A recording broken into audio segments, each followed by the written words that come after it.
اعوذ باللہ من الشیطان الرجیم بسم اللہ الرحمن الرحیم وسارعوا الی مغفرۃ من ربکم وجنۃ عرضها السماوات والارض اعدت للمتقین۔ آج کے درس کا عنوان انشاءاللہ مغفرت ہے۔ انشاءاللہ اسی پر گفتگو ہوگی۔ اللہ تعالیٰ نے فرمایا کہ اپنے رب کی بخشش پانے کے لیے تیزی سے دوڑ پڑو، اور جنت کے لیے جس کی کشادگی آسمانوں اور زمین کی ہے، اعدت للمتقین، جو جنت متقیوں کے لیے تیار کی گئی ہے۔ معلوم یہ ہوا کہ خوشبو لگانے سے پہلے، صاف ستھرا کپڑا پہننے سے پہلے اپنا بدن صاف کرنا چاہیے، جس کو کہتے ہیں التخلیہ قبل التحلیہ، کہ آراستہ ہونے سے پہلے، زیب و زینت کرنے سے پہلے گندگی سے خالی ہونا چاہیے، جس کو حکیم حضرات اور پرانے طب جو ہے، یعنی ایلوپیتھ کے علاوہ، اس میں جیسا کہ بتاتے ہیں کہ بعض دوائیں دینے سے پہلے دست کی دوائیں دیتے ہیں، تاکہ پیٹ میں کچھ ان کے حساب سے، ڈاکٹر کے حساب سے، وہ کیا وہ میں نہیں جانتا، وہ خالی ہو جائے، اور جب خالی ہو جائے تب دوا دیتے ہیں تاکہ وہ دوا صحیح سے کام کرے۔ تو مغفرت اس لیے ہے کہ انسان اس گندگی سے خالی ہو جائے جو گندگی اس کو نقصان پہنچا رہی ہے۔ تو پہلے مغفرت ہے، پہلے گندگی سے خالی ہونا ہے، شرک سے خالی ہونا ہے، معصیت سے خالی ہونا ہے، اور پھر اطاعت ہے۔ تو یہ انسان کے لیے بہت زیادہ مفید ہوگی۔ اسی لیے کہا وَسَارِعُوا إِلَىٰ مَغْفِرَةٍ مِّن رَبِّكُمْ، اور اپنے پروردگار کے مغفرت کے لیے جلدی کرو۔ اور مغفرت کا حکم، بخشش کا حکم اللہ تبارک و تعالی نے رسول گرامی صلی اللہ علیہ وسلم کو دیا ہے، اور دیگر انبیاء کو دیا ہے۔ حضرت آدم علیہ السلام نے بھی یہی کام کیا ہے، نوح علیہ السلام نے بھی یہی کام کیا ہے، نوح علیہ السلام کو بھی یہی حکم فرمایا گیا، اور نوح علیہ السلام نے خود اپنی قوم کو یہی فرمایا فَقُلْتُ اسْتَغْفِرُوا رَبَّكُمْ إِنَّهُ كَانَ غَفَّارًا يُرْسِلِ السَّمَاءَ عَلَيْكُمْ مِدْرَارًا وَيُمْدِدْكُمْ بِأَمْوَالٍ وَبَنِينَ وَيَجْعَلْ لَكُمْ جَنَّاتٍ وَيَجْعَلْ لَكُمْ أَنْهَارًا۔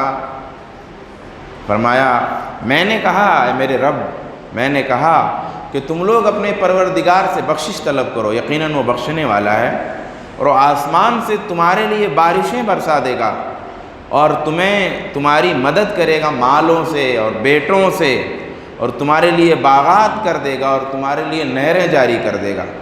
تو یعنی اللہ تبارک و تعالیٰ کی بخشش طلب کرنا، اس سے مغفرت طلب کرنا بہت سارے مسئلوں کا حل ہے، بہت ساری پریشانیوں کو یہ بخشش، یہ مغفرت انسان سے دور کرتا ہے۔ اللہ تبارک و تعالیٰ نے دوسری جگہ رسول گرامی صلی اللہ علیہ وسلم کو خطاب فرمایا فَاعْلَمْ أَنَّهُ لَا إِلَٰهَ إِلَّا اللَّهُ وَاسْتَغْفِرْ لِذَنبِكَ وَلِلْمُؤْمِنِينَ وَالْمُؤْمِنَاتِ۔ فرمایا کہ اے نبی جان لیجئے اللہ کے سوا کوئی معبود برحق نہیں ہے، اور اپنے گناہ کی مغفرت طلب کیجئے، اور مومنوں کے لیے بھی اور مومنہ عورتوں کے لیے بھی۔ آپ سمجھیے کہ رسول صلی اللہ علیہ وسلم یا انبیاء کے سلسلے میں یہ مسئلہ یہ ہے کہ انبیاء سے معصیت نہیں ہوتی۔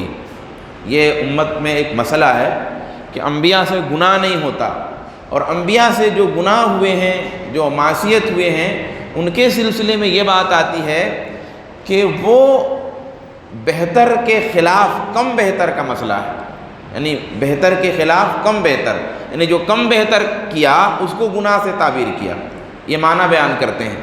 تو ان کے لیے نبی صلی اللہ علیہ وسلم کے لیے کہا کہ آپ اپنے گناہ کی مغفرت طلب کیجیے۔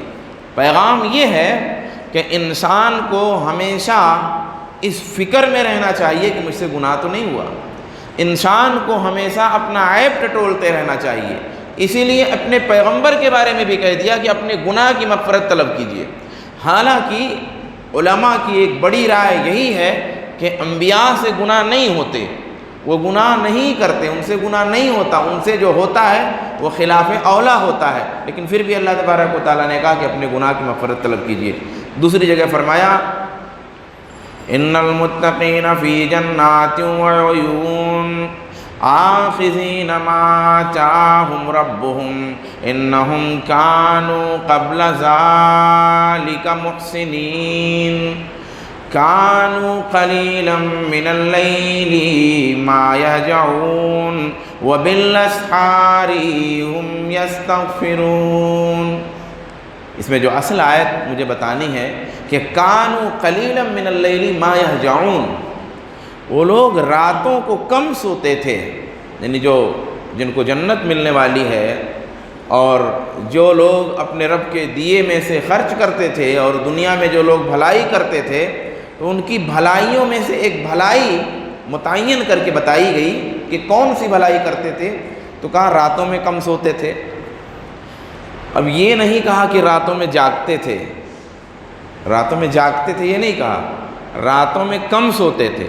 حالانکہ دوسری جگہ حدیثوں میں جاگنے کا لفظ بھی ہے، تو علماء فرماتے ہیں کہ یہ جو نہیں کہا کہ وہ راتوں میں جاگتے تھے، یہ نہیں کہا اس لیے کہ بہت سارے لوگ تو ایسے ہی جاگتے ہیں، 2:30-3 بجے تک تو لوگ کباب کھا رہے ہوتے ہیں روڈ پہ بیٹھ کر کے، اب وہ بھی جاگتے ہیں، 3 بجے رات تک جاگ رہے ہیں، 2:30 بجے رات تک تو میں نے دیکھا جاگ رہے ہیں۔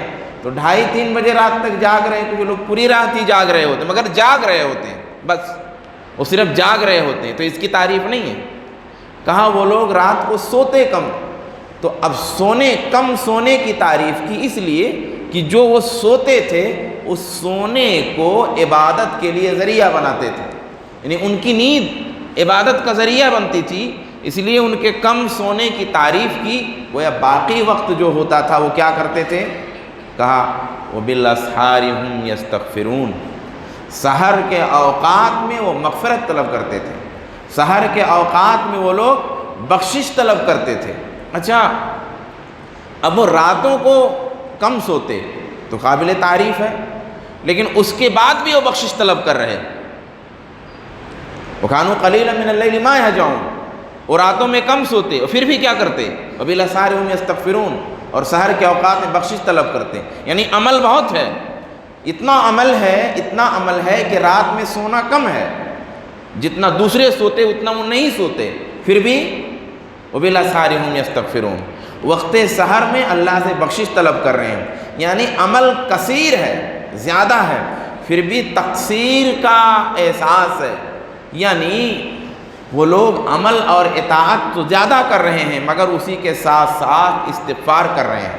معلوم کیا ہوا کہ انسان کو ہمیشہ اپنے گناہ ٹٹولنے چاہیے، انسان کو ہمیشہ اپنے گناہوں کو تلاشنا چاہیے، کہ جن لوگوں کی یہ صفت بیان ہوئی ہے وہ لوگ عمل خوب زیادہ کرتے تھے پھر بھی مغفرت طلب کرتے تھے۔ اور پھر رات کا وقت اللہ سے اسی آیت سے معلوم ہوا کہ رات کا وقت جو ہے وہ اللہ سے تعلق جوڑنے کے لیے بڑا گہرا ہے۔ رات کا وقت بھی معراج کب ہوئی اللہ کے رسول کو؟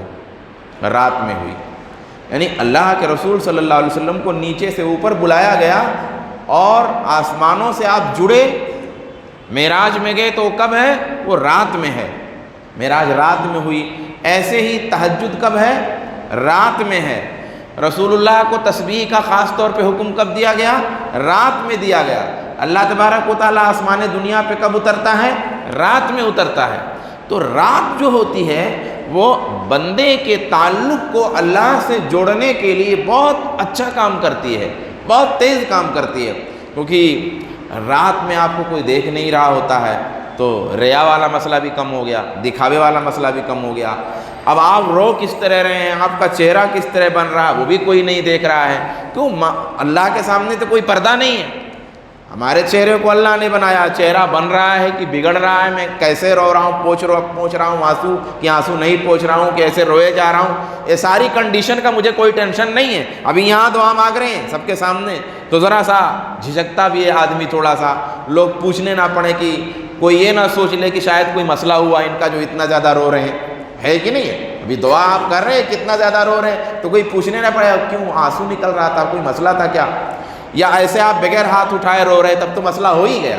اگر آپ ایسے ہی بیٹھے رو دیے اور آپ نے ہاتھ اٹھا کے دعا نہیں کیا تب تو 10 لوگ پوچھ ہی لیں گے. مگر وہ رات کے وقت میں کوئی پوچھنے والا نہیں ہے تو یہ ٹینشن فری ہیں آپ، ریاکاری کا خطرہ نہیں ہے، یہ کوئی خطرہ نہیں ہے. آپ ہیں اور آپ کا اللہ ہے اور بس دو ہیں، کوئی بیچ میں تیسرا نہیں ہے چھیڑ کرنے والا. تو یہ تعلق بنانے کے لیے اللہ سے رات کا وقت بہت اچھا ہے. اس آیت سے یہ بات معلوم ہوتی ہے. تو یہ میں نے رمضان کے حساب سے بات پیش کیا، اس حساب سے ایک حدیث پیش کر کے آج کی بات ختم کرتے، پھر انشاءاللہ کل پھر اسی موضوع پہ بات ہوگی. اب رمضان سے اس کا کیا تعلق ہے؟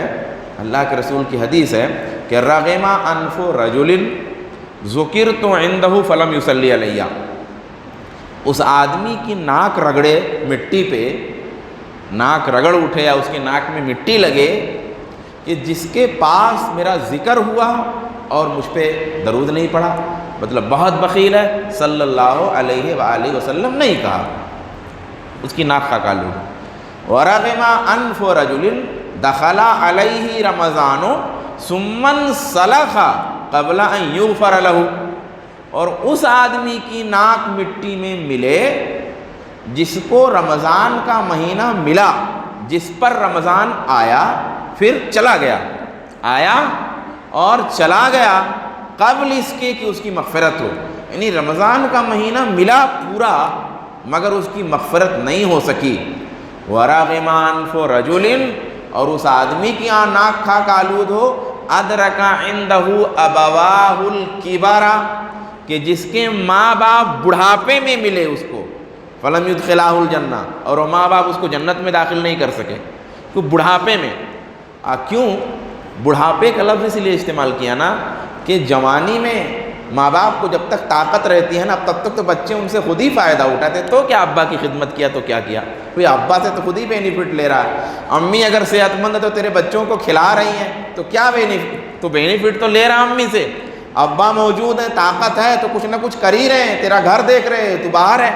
تو ابا اماں تو ابھی کچھ نہیں، کب ہے جب وہ بڑھاپے میں ہو جائے، ان کی طاقت کمزور ہو جائے اور وہ جنت میں داخل نہ کر سکے. بہرحال یہ موضوع نہیں، موضوع کیا ہے؟ رمضان. پر رمضان میں چیزوں کا اجر بڑھ گیا ہے، رحمتیں بڑھ گئیں، برکتیں بڑھ گئیں، زمین سے آسمان تک پورا اہتمام ہو گیا، جنت کے دروازے کھلے، جہنم کے دروازے بند، فرشتوں کا نزول، جبریل بھی اتر رہے ہیں، شب قدر دی گئی ہے، اعتکاف دیا گیا ہے، درجات بڑھا دیے گئے ہیں فرض کے اور نفل کے، اور پورا ماحول دے دیا گیا، اجتماعی سوسائٹی ایک بنی ہوئی ہے، ہر طرف روزہ ہے، ہر طرف نماز ہے، ہر طرف تلاوت ہے، ہر طرف درس ہے، ہر طرف قرآن ہے، ہر طرف اچھی باتیں ہیں، ہر طرف کم سے کم آدمی کچھ احتیاط کر رہا ہے. یہ سارا ماحول ایک مہینہ بھر ملا مگر مغفرت نہیں ہوئی، تو پھر ناک کھا آلودوں کا مطلب کہ جا بھائی تو ایسے ہی تھا. پھر یہ مطلب ہے حدیث کا. ایسے ہی دوسری حدیث ہے شقیہ عبد ادرک رمضانہ، بڑا بدبخت ہے وہ آدمی یا بدنصیب وہ آدمی جس نے رمضان پایا، فانسلخ منہ ولم یغفر لہ، اور رمضان چلا گیا اور اس کی بخشش نہیں ہوئی. تو انشاءاللہ باقی باتیں انشاءاللہ اسی موضوع پر کل ہوں گی انشاءاللہ. تو بخشش کی ہمیشہ دعا کرتے رہیں. اچھا بخشش کی دعا میں یہ نہیں خالی زبان سے مطلب استغفر اللہ ایسے کہتے رہے، استغفر اللہ سبحان اللہ، ٹھیک ہے اس میں بھی اجر ہے، لیکن ایک بخشش اپنے گناہ کو ٹٹولتے رہیے گناہ ملتے رہتا ہے. گناہ جب نظر گناہ پہ رہے گی نا، ایک بار تلاش کیجئے، جب نظر گناہ پہ اپنے رہے گی تو گناہ ملتے رہتا ہے. ایک ہفتے بعد یہ سمجھ میں آتا ہے میں ہی غلط تھا، 10 دن کے بعد یہ سمجھ میں آتا ہے میں ہی غلط بول گیا تھا، 15 دن کے بعد یہ سمجھ میں آتا ہے کہ تھوڑا سا مجھ کو بھی نرمی کرنی چاہیے تھی. سمجھ میں آتی ہے یہ بات. تو اس کے لیے پھر اللہ سے توبہ کرتے رہنے کا، مسلسل توبہ کرتے رہنے کا، برابر توبہ کرتے رہیے، اور دعائیں کثرت سے کرنی چاہیے. یعنی کہ اب ایک تو یہ ہو گیا نا کہ چلو فرض نماز کے بعد دعا کا ثبوت نہیں ہے اجتماعی طور پہ، تو اب لوگوں نے یہ سمجھ لیا کہ مطلب دعا نہیں ہے. بھئی دعا ہے، وہ فرض نماز کے بعد وہ اجتماعی دعا نہیں ہے، آپ پھر سنت پڑھیے اور پھر اس کے بعد دعا کر لیجیے، آپ ایسے ہی مسجد میں آئیے ایسے ہی دعا کیجیے، آپ گھر میں رہیے تو گھر میں دعا کیجیے، مطلب دعا کرتے رہنا چاہیے۔ دعا سے کیا ہوتا ہے، مانگنے سے کیا ہوتا ہے، میں نے دعا پر گفتگو کر چکا ہوں، پکارنے سے کیا ہوتا ہے نا کہ دل میں جو گرد ہوتا ہے کسی سے بولنے سے اس سے تعلق بنتے رہتا ہے۔ بھائی کوئی ساتھی ہے، بہت سارے لوگ ہیں، ایک آدمی کہیں کسی کمپنی میں کام کرتا تھا، وہ کمپنی چھوڑ کر کے کسی دوسرے شہر میں آ گیا، 10 سال گزر گئے، 20 سال گزر گئے، تو بہت سارے ساتھیوں سے تعلق کم ہو جاتا ہے، معمولی ہو جاتا، کوئی ایک دو سے تعلق رہ جاتا، پھر نئے تعلق والے بن جاتے ہیں، نئے دوست بن جاتے ہیں نئی جگہ پہ۔ کیوں ایسا ہوتا ہے؟ اس لیے کہ رابطہ ٹوٹ گیا ہے، اس سے بول نہیں ہے، اس سے بات نہیں ہے، اس کو بلانا نہیں ہے۔ وہ اللہ کو جب بلائیں گے نہیں نا، اللہ سے جب بات نہیں کریں گے، اس سے گفتگو نہیں ہوگی، اس کے در پہ ملنا نہیں ہوگا، اس کے گھر پہ جانا نہیں ہوگا، اس کو پکارنا نہیں ہوگا، اس کو بلانا نہیں ہوگا، تو یہ تعلق جو ہے نا، یہ جوڑ کم ہو جائے گا۔ اور میرے بھائی جب ہمارا جوڑ اللہ سے کم ہو جاتا ہے نا، تو شیطان کو بڑا موقع مل جاتا ہے، اس اسپیس کا فائدہ پھر شیطان اٹھانے لگتا ہے۔ اس لیے اپنا جوڑ اللہ سے مضبوط رکھے۔ اسی لیے آج جو فتنہ پھیل گیا ہے، آپ دیکھیں نا، وہ ایک چیز ہوئی نا، ایک کام ہوا نا ایک شہر کے اندر، تو دیکھا نا آپ نے، کچھ لوگ نظر نیاز لے کے نکلنے لگے نا، کوئی کچھ بنوا کے بھیٹ کر رہا ہے، کوئی کچھ بنوا کے بھیج رہا ہے، کوئی وہاں پہنچ رہا ہے، کوئی درشن کر رہا ہے۔ کیوں ایسا ہوا؟ وہ اسپیس ہے زندگی میں اسپیس ہے، اللہ سے تعلق کم ہے، تو اس اسپیس کا فائدہ شیطان اٹھا رہا ہے۔ اس لیے اللہ سے جڑے رہیے، اس سے رابطے میں رہیے۔ اللہ تبارک و تعالیٰ سے دعا ہے مجھ کو، آپ کو، سب کو توفیق عطا فرمائے، آمین۔